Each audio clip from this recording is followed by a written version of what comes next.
सुप्रभात। मेरा नाम निहारिका सिंह है। मैं सेंट चंद प्रभा मेमोरियल अकेडमी में कक्षा 8 की छात्रा आज आप सभी के समक्ष एक कहानी प्रस्तुत करने जा रही हूँ जिसका शीर्षक है एक टोकरी भर मिट्टी। बहुत समय पहले की बात है। एक गांव में जमींदार रहते थे। वह बहुत अमीर थे, पर ये भी बात थी कि उनके अंदर घमंड भी बहुत था।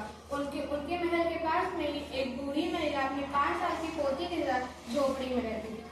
एक दिन जमींदार ने सोचा क्यों ना अपने महल का आंगन उस झोपड़ी तक कर लिया जाए। मेरे महल की शोभा भी बन जाएगी और मेरा घर बड़ा भी हो जाएगा।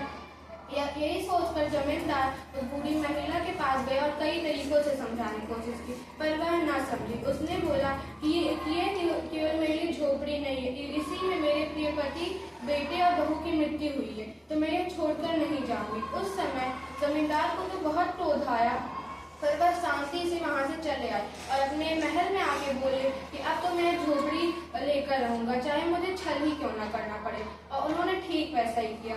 वे एक वकील के पास गए, नकली कागज बनवाया और उस बूढ़ी महिला के पास लेकर आए और बोले, ये देखो, इस कागज के हिसाब से यह जमीन मेरी है, तो उस हिसाब से यह झोपड़ी भी मेरी है, तो तुम्हें यह खाली कर कर जाना ही होगा। बूढ़ी महिला बहुत परेशान हो गई और जमींदार ने बोला, तुम्हारे पास केवल 2 दिन है ये झोपड़ी खाली करने के लिए। देखते देखते वो 2 दिन भी बीत गए। तो अब यह वह समय था जब उस बूढ़ी महिला और उस 5 साल की पोती को झोपड़ी छोड़कर जाना था। तो जब जमींदार वहां से आए और उन्होंने बोला कि अब तुम्हारे जाने का समय आ गया है, तो अब तुम्हें जाना होगा। तब वो बूढ़ी महिला और 5 साल की पोती उनके सामने बहुत रोए, बहुत गिड़गिड़ाए, पर वो जमींदार को उन पर दया ना आई और वे दोनों वहां से चले गए।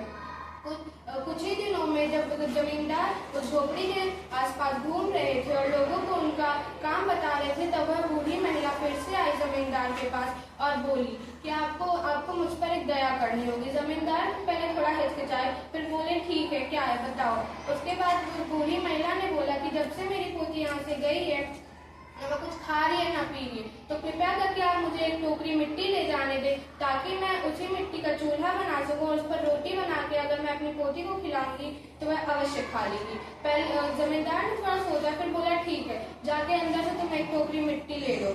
बूढ़ी महिला अंदर गई, उसने टोकरी में मिट्टी भरा और जमींदार से बोली, कृपया आप उठाने में मदद करें।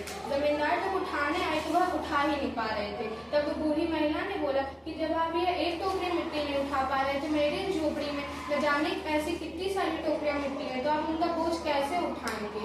जब जमींदार को उसकी गलती समझ आई और उसने उन दोनों से माफी मांगी और उस बूढ़ी महिला उस 5 साल की पोती को वहां लेके आई। तो इस कहानी से हमें यह शिक्षा मिलती है कि हमें अपनी शक्ति का दुरुपयोग नहीं करना चाहिए और हमें दूसरों की भावनाओं का सम्मान करना चाहिए। धन्यवाद।